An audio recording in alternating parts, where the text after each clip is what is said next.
Hi, very glad to see you on the channel. Before you start listening to the story, write in the comments whether you like the voice on the video. When we first got married, I thought Jessica and I had something solid. We had the kind of life people envied. A beautiful home, financial security, and the freedom to do whatever we wanted. But somewhere along the way, things shifted. At first, it was subtle. She started treating me like a background character in her life rather than her husband. Conversations became one-sided, her voice dripping with condescension whenever I spoke. I tried to ignore it. Maybe she was just stressed. Maybe I was imagining it. But the way she looked at me changed. Like I was less. Like I wasn't enough. The public humiliation started soon after. One night, we were at a dinner party with friends, and I was telling a story about a new product launch at my company. Right in the middle of my sentence, Jessica rolled her eyes. "Oh, Matt, spare them a tech talk. No one here wants to hear about servers and software. You're so obsessed with your work." Laughter. Some awkward, some genuine.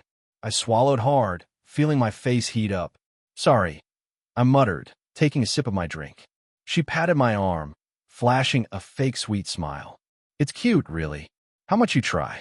Something about the way she said it, how she emphasized that word, try, sent a sharp pang through my chest. Like I wasn't actually achieving anything. Just trying. I let it slide. I always did. But then, at her parents' anniversary party, she took it further. We were gathered around the table, champagne glasses in hand, toasting to their 40 years of marriage. Her father, a serious man who rarely gave compliments, looked at me and said, "Matt, you've built quite an empire. That's impressive." I nodded respectfully. "Thank you, sir." Jessica let out a dramatic sigh. "Yes, so impressive.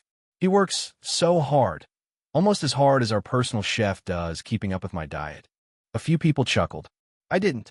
Her mother gave her a look. "Jessica." "What?" she said, laughing. "It's true. You all should see the way Matt stares at his laptop. I swear, I've seen robots with more personality." The whole table fell into an uncomfortable silence. I gripped my glass tighter, forcing myself to stay composed. Jessica smirked, completely oblivious to the tension she'd created. That was the moment something in me shifted. I wasn't going to keep ignoring it. I wasn't going to let her turn me into a joke. Because deep down, I knew this wasn't just her being off. Something was wrong. I was going to find out exactly what it was. I woke up the next morning with Jessica already gone, like usual. She rarely stayed in bed past sunrise anymore, always finding some excuse to slip away. Morning yoga, a massage appointment, a self-care routine she insisted was necessary for her well-being. A well-being that apparently had nothing to do with me. I walked downstairs expecting the usual eerie silence of the house, but instead, I heard something, soft music playing from the kitchen. Not the kind of music Jessica liked, either. This was different. Bluesy, slow, sensual. I rounded the corner and found her sitting on the marble counter, barefoot, wearing a silk robe that barely covered anything. And in front of her, chopping herbs like he owned the place, was the chef. "Morning, babe," Jessica said, sipping her coffee. I looked between the two of them, my stomach twisting. Didn't realize we were having breakfast service this early. The chef, some hotshot named Daniel, glanced up, smiling like he belonged here. "Jessica wanted to try something new today," he said, his tone casual.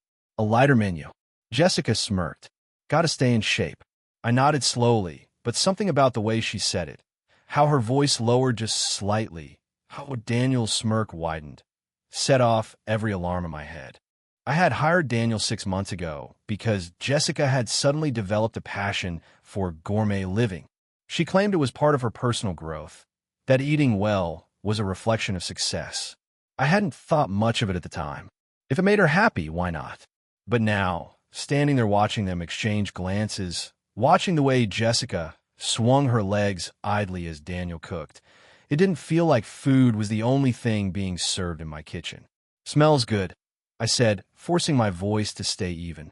Jessica hopped off the counter, brushing past me like I wasn't even there. "I'm going to shower before brunch with the girls." I watched her leave, then turned back to Daniel. He was still smirking. "You enjoy working here?" I asked. He nodded. "Absolutely. Great environment." I clenched my jaw but didn't respond. Instead, I turned and walked away. If I stayed in that kitchen a second longer, I might have thrown his expensive knife set straight at his smug face. Jessica was pushing boundaries, testing how far she could go before I caught on. She thought I was stupid. She was about to learn how wrong she was. That night, I stayed late at the office, pretending to be caught up in work. But I wasn't working. I was planning. Jessica had no idea who she was married to. She had spent years treating me like a clueless businessman who couldn't see past a spreadsheet. But I built my company from the ground up. I wasn't just rich, I was smart. And when I needed answers, I found them. I ordered a set of high-end smart speakers, the kind with voice-activated recording capabilities. I programmed them to start capturing audio whenever they detected conversations in the kitchen. Jessica would never notice. She barely paid attention to anything that wasn't about her. By the end of the week, I had everything installed. Now all I had to do was wait. And when the truth came, I would make sure Jessica felt every second of it. I didn't have to wait long. The first few days after installing the smart speakers, nothing unusual happened. The recordings were mostly normal. Jessica ordering meals, humming to herself, texting on her phone while Daniel prepared her healthy gourmet lunches. But then, on the third day, everything changed. I was in my office, reviewing a contract, when my phone buzzed with a notification. The speakers had picked up flagged audio. I opened the app, my pulse steady, and hit play. At first, it was just Jessica's voice, casual and light. "You really do spoil me. You know that?" Then Daniel. "What can I say? You deserve it." A pause, a soft giggle, then the sound of something, a hand brushing over fabric, or maybe skin. "You're dangerous," Jessica murmured. Daniel's voice dropped, lower, more intimate. "Only if you want me to be." My fingers tightened around my phone. The recording went on, their voices teasing, full of a chemistry I hadn't heard between us in years. Then Jessica said something that made my blood run cold. "Matt has no idea. He thinks I actually care about these private dinners." Daniel laughed. "Poor guy. Must be nice, though, being married to someone who funds your whole lifestyle without asking questions." Jessica sighed. "He used to be exciting, you know? Now it's just meetings and investments and whatever else he's obsessed with. He barely even notices me." Daniel hummed. "I notice you." Silence stretched between them, but I could hear movement. My own wife, standing in our kitchen, touching another man. I stopped the recording. I'd heard enough. I set my phone down, exhaling slowly. The anger was there, simmering just beneath the surface, but I didn't let it take over. I had expected this, suspected it. Now I had proof, but I wasn't going to confront her yet. That would be too easy. No, I was going to make sure everyone knew exactly who Jessica was. I spent the next few days gathering more recordings, making sure there was no room for doubt. Every time Daniel came over, I listened. They got bolder, reckless. Jessica talked about how thrilling it was sneaking around. Daniel joked about how he'd make a better husband than me. By the end of the week, I had enough. Jessica had spent years making me feel like I wasn't enough, like I was boring, like my success meant nothing. But she had no problem enjoying the life I built while betraying me in my own home. She thought she had control. She was about to learn what it felt like to have everything ripped away, and I was going to enjoy every second of it. I didn't sleep much the night after hearing those recordings. I lay awake, staring at the ceiling, replaying Jessica's words in my head. "Matt has no idea. He barely even notices me." She had no remorse, no hesitation. To her, I was nothing more than an ATM with a wedding ring. The realization didn't hurt anymore. It just fueled me. By morning, I had a plan. Jessica thought she was in control, that she was running the game. But she was sloppy, careless even. She never once considered that I'd be watching, listening, waiting for her to slip. That arrogance would be her downfall. I spent the next few days preparing, making sure every detail was in place. The recordings were already incriminating, but I needed the perfect moment to use them. A public setting, somewhere she wouldn't be able to manipulate the situation or twist the narrative in her favor. Our anniversary was coming up, and Jessica had already planned an elaborate dinner party at our home, an intimate gathering with family and close friends. It was the perfect stage. She had no idea she was planning her own execution. 2 days before the party, I took things a step further. I called a locksmith and had the locks changed on our house. I had full ownership of the property, thanks to the prenup she had once laughed off as unromantic. I also made sure to freeze our joint accounts, transferring what was mine back into my personal account, leaving only enough for her to notice something was off. She didn't question it right away. Jessica wasn't the type to check bank statements often. She spent freely, assuming the money would always be there. But when she did notice, I knew she'd panic. And that was exactly what I wanted. On the morning of the dinner, she stood in front of the mirror, applying her makeup, completely unaware that this would be the last time she'd get ready in my house. She wore an expensive black dress, her diamonds sparkling under the vanity lights. "You excited for tonight?" she asked, smiling at her reflection rather than looking at me. "Oh, more than you know." She grinned, oblivious to the meaning behind my words. "See? I knew you'd love this idea. It's going to be perfect." I adjusted my cufflinks, suppressing a smirk. "Yeah, it really is." The evening started off exactly as Jessica planned. Guests arrived, sipping champagne, exchanging pleasantries. Her parents were there, along with mine, our closest friends, and even a few business partners. She thrived in settings like this, smiling, playing the perfect hostess, laughing like she didn't have a care in the world. I let her have that moment. Dinner was served, and conversations flowed. Jessica raised her glass midway through, tapping it lightly with a fork. "I just want to take a moment to thank everyone for being here tonight," she said, her voice warm and confident. "Matt and I have built such an incredible life together, and I couldn't imagine a better way to celebrate our love." I nearly laughed at the irony. As soon as the applause faded, I stood up, adjusting my suit.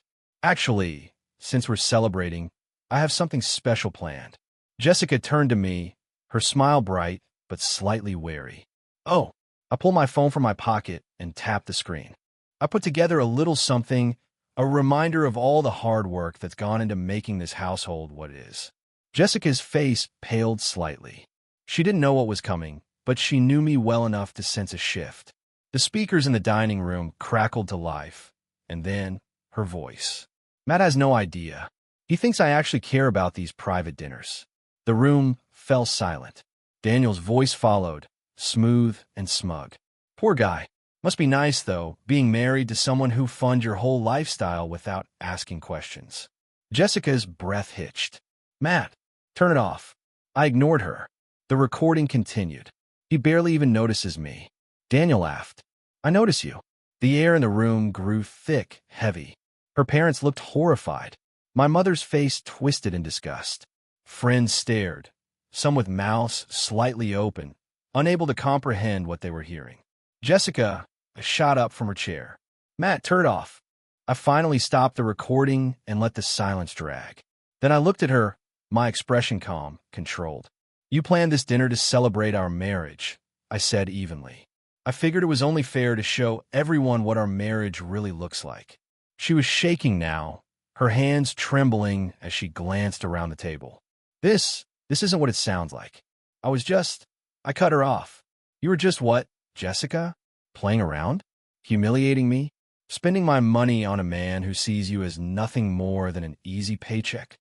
Her father stood, his face red with anger. "Jessica, tell me this isn't real." Tears welled in her eyes, but no words came. Her mother looked away, ashamed. My father muttered something under his breath. Lisa, a longtime friend, shook her head. Jessica turned back to me, desperation creeping into her voice. "Matt, please, let's just talk." I stepped away from the table and pulled a small envelope from my jacket. "No need. I already made my decision." I placed the divorce papers in front of her plate. Her face crumbled. This meal is paid for," I said coolly, "but you're not eating at my table anymore." Then I walked away, leaving her with nothing but the consequences of her actions. I stepped out into the cool night air, the sounds of the dinner party fading behind me. The voices, murmurs of shock, whispers of judgment, blurred together as I walked down the driveway. I didn't look back. Jessica had spent years acting like she was untouchable, like she could say and do whatever she wanted without consequences. But now she had to face the truth. And for once, I didn't care how much it hurt her. As I reached my car, my phone buzzed. I didn't have to check to know who it was. Jessica. I let it ring. A few seconds later, another buzz, a voicemail. Then another, and another. I sighed, leaning against the car door, debating whether I even wanted to hear what she had to say. I already knew how this would go. She'd beg. She'd try to manipulate. She'd twist everything, just like she always did. But this time, she had nothing left to twist. Curiosity won. I played the first voicemail. Matt, please answer. I don't even know what to say. You blindsided me in front of everyone. You humiliated me. Her breath hitched, voice shaking. I know I messed up, but can't we just talk? I need you to talk to me. I deleted it. The second one started immediately. Okay, you're mad. I get it. But you tricked me, Matt. You set me up. Who does that to their wife? She scoffed, her tone shifting from desperation to outrage. You could have handled this privately, but no, you had to put on a show. God, do you even love me anymore? I roll my eyes. That's what she's focusing on? Not the cheating, not the lies. No, in her mind, I was the villain because I exposed her instead of quietly taking it like she expected me to. The third voicemail was more of the same. Anger, pleading, trying to paint herself as the victim. I didn't bother listening to the fourth. I got into my car, gripping the wheel for a moment before finally driving off. I wasn't going home. I had no home now. I had planned for this, booked a suite at a luxury hotel downtown. The house was legally mine, but I didn't want to step foot in it until I had someone change the locks again. I had already packed everything I cared about before the party, leaving behind the life Jessica had poisoned. By the time I checked into my room, it was past midnight. I grabbed a drink from the minibar and sat on the edge of the bed, staring out at the city skyline. It was strange. After everything that had just happened, I felt nothing. No anger, no sadness, no regret. Just a quiet, hollow sort of relief. I wasn't naive. Jessica wasn't going to let this go easily, but she could scream, beg, and manipulate all she wanted. I was done. The next morning, I met with Rachel, my lawyer. She had already drawn up the divorce papers, making sure Jessica got nothing. She'll fight it, Rachel said, skimming through a few pages. She has no real case, but women like her, they don't let go easily. She doesn't have a choice, I said, taking a sip of my coffee. Rachel smirked. That's the confidence I like to see. I signed the papers, and, just like that, the final stage of my revenge was in motion. Jessica called me that afternoon. I let it go to voicemail. Then she texted, Jessica, Matt, please just talk to me. Jessica, you can't just end this over one mistake. Jessica, you don't even know the whole story. Jessica, don't do this. I love you. I laughed to myself. She loved me? Since when? Since she was rolling around on my kitchen counter with another man? Since she was mocking me behind my back? No, she didn't love me. She loved the life I gave her. And now that life was gone.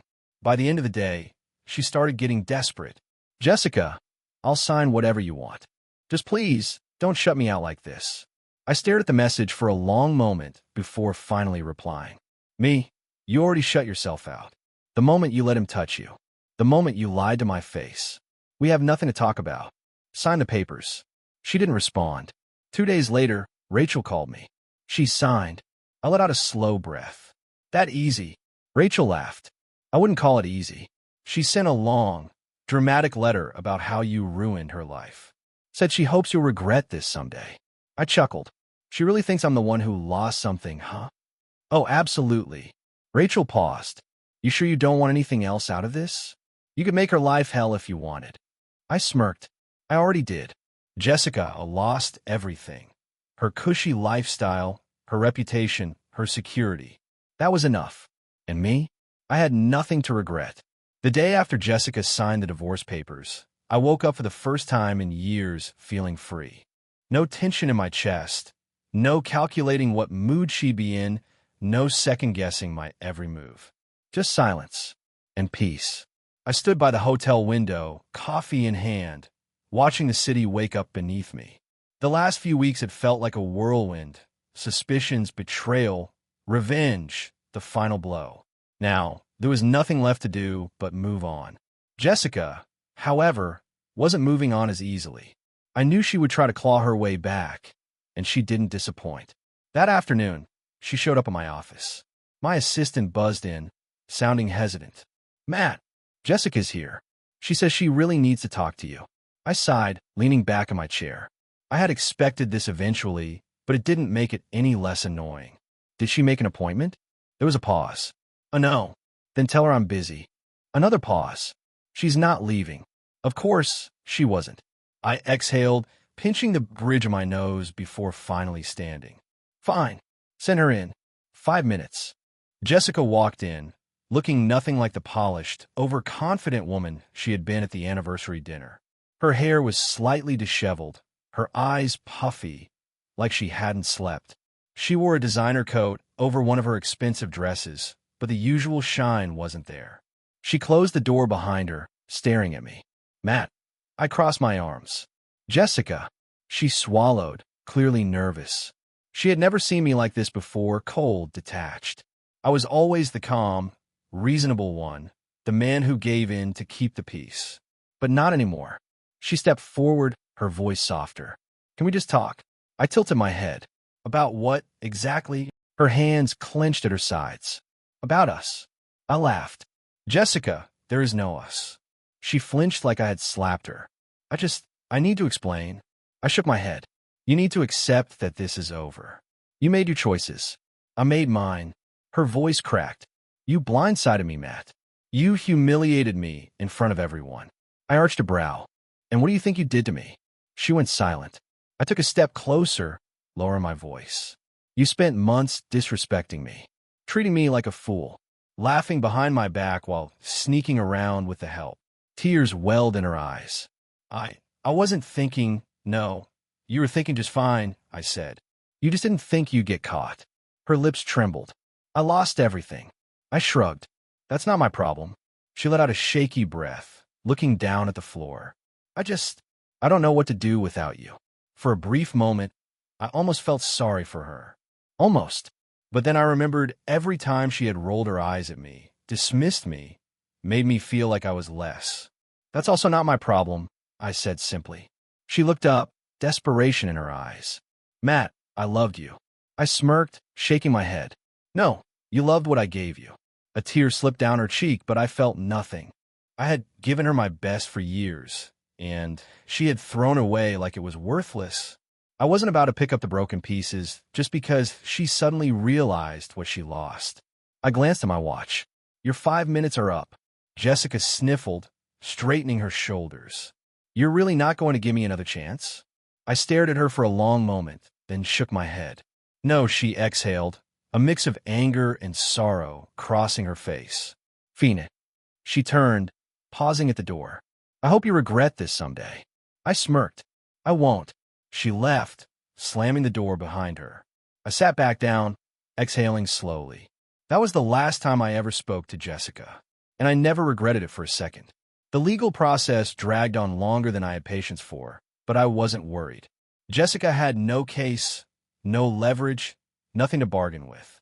She had already signed away any claim to my assets when we got married. The prenup was airtight, ironclad, and written by the best attorneys money could buy. But that didn't stop her from trying. She fought, of course. First, she tried to play the victim, claiming she was emotionally distressed by my public exposure of her affair. Her lawyer filed paperwork arguing that I had deliberately humiliated her in a way that was malicious and damaging to her reputation. When Rachel called to tell me, she was laughing so hard I thought she might drop the phone. "She really thinks this is going to work?" I asked, shaking my head. "She's desperate," Rachel replied. "That was her first move, play the victim. But when that doesn't work, she'll try to negotiate." Jessica must have realized her argument wouldn't hold up because, a week later, she sent me a message. "Jessica, Matt, can we talk? I don't want things to get uglier than they already are." I stared at my phone for a long moment before typing back a simple response. "Me, there's nothing to talk about. Sign the papers." Hours passed before she replied. "Jessica, can we at least meet in person? Please." "Jessica, you owe me that much." I laughed to myself. I owed her nothing, but I was curious. What was her next play? Was she hoping to guilt me To manipulate me into some kind of settlement? Or was this just another attempt to make herself feel better? Either way, I had time. I texted Rachel. Me. Jessica wants to meet. Rachel. She's playing her last card. She wants to test if she still has any power over you. Me. She doesn't. Rachel. Then go. Watch her try and fail. So I did. I agreed to meet Jessica at a quiet cafe in a neutral part of town. When I arrived, she was already there, sitting at a corner table, wearing oversized sunglasses like she was some kind of celebrity avoiding paparazzi. When she saw me, she quickly took them off, giving me a small, hesitant smile. "Matt," she said, her voice soft, almost unsure. I sat down across from her, crossing my arms. "Jessica," she exhaled, as if composing herself, then leaned forward. "Look, I know I screwed up. I know I hurt you." I said nothing, just watched her squirm. Her eyes darted around, like she was searching for the right words. "I've lost everything, Matt. My family won't speak to me. My friends, most of them turned their backs the second things got bad. You humiliated me." I tilted my head. "No, Jessica, you humiliated yourself. I just made sure no one could ignore it." She flinched, but quickly recovered. "Okay, fine. I deserve that." She folded her hands on the table, her diamond ring still on her finger, though it meant nothing now. "But we don't have to end things like this. We spent years together. Doesn't that mean anything to you?" I laughed under my breath. "You tell me, did it mean anything to you when you were sleeping with the chef in my house? When you were laughing about me behind my back?" Her face flushed with anger and embarrassment. I wasn't thinking, no, Jessica." I cut in, my voice firm. "You were thinking. You just didn't think I'd ever find out. You thought I'd always be the fool who kept handing you money, who ignored the signs, who let you do whatever you wanted without consequences." I leaned forward, lowering my voice. "How's that working out for you now?" Tears welled in her eyes. "Matt, I loved you." I smirked. "No, you love the life I gave you. And now that it's gone, you're scrambling." Her lip trembled, but I didn't care. She inhaled sharply, shaking her head. "If you would just give me something to rebuild with. I can't even afford my rent. I had to sell my car. You froze the accounts so fast I barely had time to." I raised a hand, stopping her. "You think I care?" She blinked. I smiled. "Jessica, you took me for granted for years. You lied. You cheated. And now you want me to help you? You want a lifeline?" I leaned back, shaking my head. "Not happening." Her face twisted in frustration, and for a moment, I saw the real her, the Jessica beneath all the fake charm and crocodile tears. "You're really this heartless?" "No," I said calmly. "I'm just done." She exhaled, sitting back, like the weight of everything finally crashed down on her. The reality that I wasn't coming back, that I wasn't going to save her. I stood, tossing a few bills on the table for my coffee. "Sign the papers, Jessica. And next time you want to play house with some hired help, maybe make sure your husband isn't smarter than you." She didn't say anything as I walked away. That was the last time I ever saw her. A week later, Rachel called. She signed. I exhaled slowly, letting that sink in. "She tried to fight it, didn't she?" I asked. Rachel chuckled. "Oh, absolutely. But in the end, she knew she had no way out." I leaned back in my chair, staring out the window at the city skyline. It was over. The house was sold. The money was back in my hands where it belonged. And Jessica? She was nothing more than a memory. A bad decision I had finally erased. Lisa texted me later that night. "Lisa, you officially a free man?" Me. Completely. "Lisa, drinks to celebrate?" I smirked, typing back. Me. Absolutely. I put my phone down, grabbed my jacket, and walked out the door, leaving my past exactly where it belonged. Behind me. The first morning of my new life felt different. Lighter. There was no tension in my chest, no need to prepare for another day of silent resentment or veiled insults. Just peace. I woke up in my new apartment, a modern high-rise overlooking the city, the kind of place I had always wanted but never considered because Jessica never would have approved. She always preferred the sprawling mansion, the showy wealth, the places that screamed, "Look at me." But I didn't need any of that. I brewed coffee in my quiet kitchen, leaning against the counter, staring out the window at the morning rush of cars below. This was my new normal, And for the first time in years, I wasn't dreading what came next. A notification buzzed on my phone. A text from Lisa. Lisa, how's life on the other side? Me, quieter. Better. Lisa, told you. Lisa and I had stayed in touch throughout the entire ordeal. And while we both avoided discussing the idea of anything more, there was an ease between us that hadn't been there before. Maybe because we had both come out of toxic relationships at the same time. Or maybe because, deep down, we both knew there was something there. That afternoon, I met with Rachel one last time to finalize everything. It's officially done, she said, sliding a final document across her desk. The divorce is processed, the assets are secure, and Jessica is legally out of your life. I signed the last remaining paper and leaned back. Just like that. Rachel smirked. Just like that. There was no celebration, no grand moment of victory. Just a quiet, steady realization that I was finally, completely free. I stood up, shaking her hand. I owe you. She chuckled. You really don't. Watching Jessica crash and burn was payment enough. Later that evening, I stopped by a bar downtown, a different one than the places Jessica and I used to go.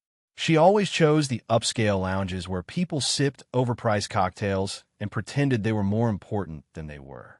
This place was simpler, less about status, more about being present. Lisa was already there when I arrived, sitting at the bar, 2 drinks in front of her. She smirked when she saw me. Figured you'd need whiskey tonight. I took a seat beside her, picking up the glass. You figured right. She studied me for a moment, then tilted her head. So what now? I exhaled, thinking about it. I don't know, I admitted. For the first time in a long time, I don't need to know. Lisa nodded approvingly. That's a good answer. We drank, talked, and for the first time in years, I wasn't thinking about the past. I wasn't replaying the mistakes, the betrayals, the nights spent wondering where I had gone wrong. I was just here, in the moment. Lisa raised her glass. To fresh starts. I clinked mine against hers. To fresh starts. And just like that, my real life began. It didn't take long for karma to catch up with Jessica. I wasn't actively seeking out updates on her life, but they came to me anyway, through mutual acquaintances, whispers in social circles, and even an occasional message from someone who had once been in our circle but had long since taken my side. Jessica had lost everything. The lavish lifestyle she had wrapped herself in for years, gone. The house she once used as a status symbol had been sold.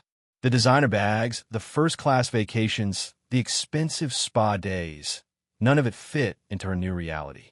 The last I heard, she was living in a small, overpriced condo across town, one that lacked the high ceilings and marble countertops she used to brag about.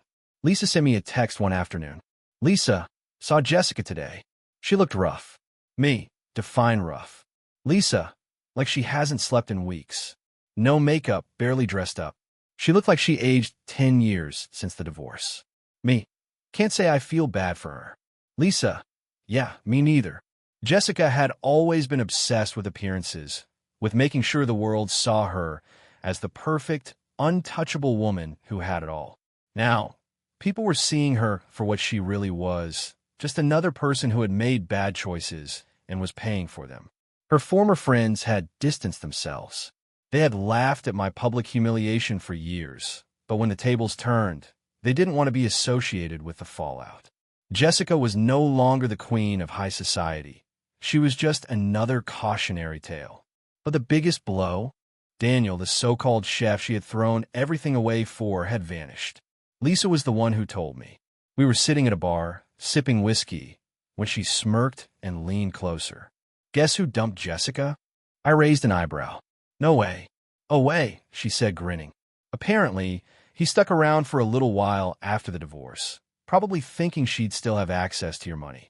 But once he realized she was broke, he ghosted. I let out a short laugh, shaking my head. She really thought he cared about her? Lisa shrugged. She thought she could control him the way she controlled you. But unlike you didn't need her. He was in it for the money, the thrill. Once that was gone, so was he. Jessica had sacrificed everything. Her marriage, her stability, her reputation, for a man who had used her the same way she had used me. I wasn't surprised. A few days later, I got an email from her. It was long, filled with rambling apologies, guilt-tripping, and half-hearted attempts at justifying what she had done. Jessica, I was lost. I didn't know how to handle things, and I made a mistake. A horrible mistake. I see that now. I see what I threw away, and I regret it every single day. I stared at the screen, sipping my coffee, reading through the paragraphs of desperation. Jessica, you were the best thing that ever happened to me, Matt. I see that now. I just wish we could go back. Maybe not now, but someday. Could you ever forgive me? I exhaled slowly, then typed out a response. Me. I forgave you the second I walked away. But forgiveness doesn't mean forgetting. And it sure as hell doesn't mean a second chance. I hit send and deleted her email from my inbox. That was the last time I ever heard from her. Meanwhile, my life had never been better. The company was thriving. I had moved into a place I actually liked, rather than one Jessica had chosen for appearances. I was traveling more, spending time with people who actually respected me. And Lisa? We were still figuring things out, but for once I wasn't rushing. One evening, we met at the same rooftop bar where we had first toasted to fresh starts. She raised her glass, a smirk on her lips. You look good, she said. I smirked back. I feel good. She studied me for a moment. No regrets. I thought about it, then shook my head. Not a single one. Because in the end, I had one. Thank you for listening to the end. I hope you enjoyed it very much. Don't forget to give a like, and tell us in the comments what you would do in such a situation.